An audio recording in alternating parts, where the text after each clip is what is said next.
নেতৃত্বে তিস্তা জাগো ভাই তিস্তা বাঁচায় যে আন্দোলন হয়েছে তার জন্য আমরা তাকে ধন্যবাদ জানাই। কিন্তু এই মিটিংগুলিতে যে রাজনৈতিক প্রতিজ্ঞা করা হচ্ছে তাদের প্রত্যেকেই মাননীয় প্রধানমন্ত্রী সহ সকলে বলেছেন তিস্তা অগ্রাধিকার ভিত্তিতে বাস্তবায়ন করা হবে।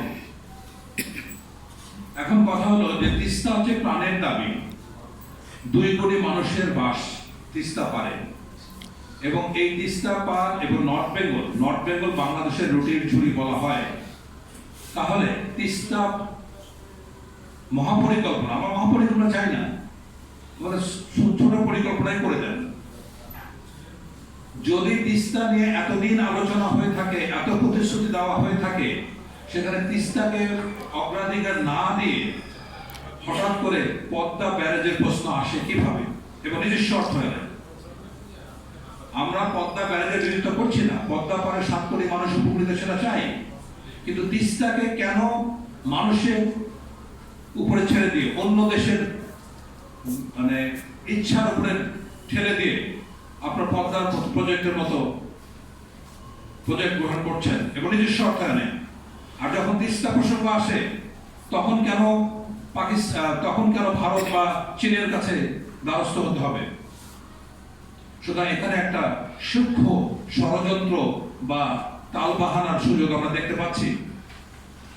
তিস্তা কিন্তু শুধুমাত্র একটা পানি প্রবাহ নয়, এটা জীবন প্রবাহ। আজকে আমি তিস্তা পাড়ের মানুষ, আমার নির্বাচনী এলাকায় 4টা ইউনিয়নে তিস্তা নদী প্রবাহিত। এমনও শুনেছি যে 22 বার পর্যন্ত তাদের ভিটা পরিবর্তন করা হয়েছে। মানে একজন মহিলা যিনি ওখানে যার বিয়ে হয়েছে, তিনি তার বিয়ের পরে 22 বার তার ভিটা পরিবর্তন করতে হয়েছে। চিন্তা করা যায়? তিস্তার মানুষকে জেগে থাকতে বলার প্রয়োজন নাই, তারা সারা রাত জেগে থাকে, রান্না করা খাবার পর্যন্ত খেতে পারে না, কখন নদীর পার ভেঙে যায়। সুতরাং যখন আপনার তিস্তা প্রজেক্টের কথা আসলো, আমরা এখন সরকারের পক্ষ থেকে শুনতে পাচ্ছি কোন উপদেষ্টা বলছেন যে মাননীয় প্রধানমন্ত্রীর কাছে উপস্থাপন করা হয়েছে, তিনি এখানে কিছু ভুল ত্রুটি খুঁজে পেয়েছেন, এটাকে সংশোধন আকারে উপস্থাপন করার জন্য নির্দেশ দিয়েছেন। আপনারা কি আবাল, আপনারা কি অনভিজ্ঞ? মাননীয় প্রধানমন্ত্রী তো 3 মাস ক্ষমতায় এসেছেন, এতদিন আপনারা কি করেছেন? এই যে তিস্তা পাড়ের মানুষ এখন গোদের উপরে যে বিস্ফোরণ, আপনারা জানেন যে লালমনিরহাট জেলা, পুরো জেলা মানে জুড়ে তিস্তা নদী প্রবাহিত।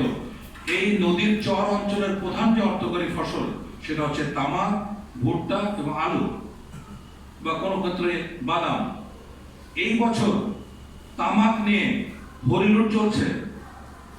এখন অভিমানী কৃষকরা তামাক জ্বালিয়ে দিচ্ছে, তাদের ঘর সংসার জীবন জীবিকা সম্পূর্ণ স্তব্ধ হয়ে গেছে। কেননা 5ই আগস্টের পরে এই তামাককে কেন্দ্র করে কোন রাজনৈতিক দল চাঁদাবাজি শুরু করেছে। একবার চাঁদা নেয় কৃষকের কাছে, আর একবার চাঁদা নেয় তামাক কোম্পানিগুলির কাছে। আপনি আজকে লালমনিরহাট জেলায় গিয়ে দেখুন মানুষ কি দুর্বিষহ জীবনযাপন করছে, শুধুমাত্র তামাক বিক্রি করতে পারছে না, আলু বিক্রি করতে পারছে না, ভুট্টা বিক্রি করতে পারছে না। তাহলে যখন সারের প্রয়োজন তখন সার নাই, যখন জ্বালানি প্রয়োজন তখন আপনার পেট্রোল ডিজেল নাই, এখন আপনার পণ্য উৎপাদিত হয়েছে সেই পণ্য আপনারা কিনছেন না। তাহলে এরকম তাল বাহানা করার তো কোনো মানে হয় না। যখন আপনার তিস্তা প্রসঙ্গ আসে তখন বলা হয় এটা ভারত করবে অথবা চীন করবে। কেন আমরা নিজেদের টাকায় নিজে করি না?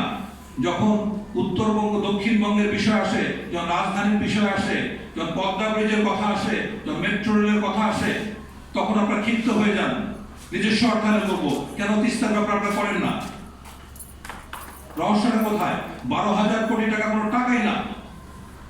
যদি জাতীয় পর্যায়ে আপনি চিন্তা করেন, সেখানে 3 গুণ অর্থ বেশি খরচ করে আজকে পদ্মা ব্যারেজের কথা আসছে। কোনো পরিকল্পনা হয়েছে? কোনো আলোচনা হয়েছে? কোনো কিছু তো হলো না। হঠাৎ করে এরকম একটা প্রসঙ্গ আসলো কিভাবে? উন্নয়নের সুস্পষ্ট বৈষম্য আমরা দেখতে পাচ্ছি। সমস্ত উন্নয়ন যেতে যেতে বগুড়া পর্যন্ত থেমে যাচ্ছে।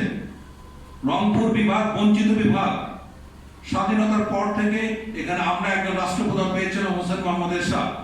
তিনি জনপ্রিয় হচ্ছেন ক্ষমতা থেকে চলে যাওয়ার পরে। এবং ক্ষমতা থেকে যাওয়ার আগে অল্প কিছুদিন আগে রংপুর শহরে কয়েকটা সোডিয়াম বাতি জ্বালিয়ে রংপুরবাসীকে সন্তুষ্ট করেছে। এছাড়া কোনো কিছু হয় নাই। বেগম রোকেয়া বিশ্ববিদ্যালয় একমাত্র প্রতিষ্ঠান স্বাধীনতার পরে রংপুরে উল্লেখ করার মতো প্রতিষ্ঠান হয়েছে। এখন তো জেলা পর্যায়ে আপনার বিশ্ববিদ্যালয় হচ্ছে। তাহলে আপনি দেখুন, যদি রংপুর বিভাগ যদি রুটিন ছড়ি হয়ে থাকে, তাহলে তো সেই পাকিস্তানি বঞ্চনা বাংলাদেশে শুরু হয়ে আছে। এখানকার সম্পত্তি নিয়ে পাকিস্তানে যেমন শিল্প কারখানা করেছে, রংপুরের আপনারা খাদ্য পণ্য গ্রহণ করছেন, কিন্তু রংপুরের দিকে কিন্তু তাকাচ্ছেন না। সেক্ষেত্রে আমরা এই ষড়যন্ত্রমূলক এই টালবাহানা আমরা অবশ্যই সরকারকে সুযোগ দিতে চাই। আমরা দেখব আগামী বাজেটে তিস্তার জন্য কি বরাদ্দ হয়। রংপুরবাসীর পক্ষ থেকে সুস্পষ্ট আমাদের আবেদন, নিজস্ব অর্থায়নে তিস্তা মহাপরিকল্পনা বাস্তবায়ন করতে হবে।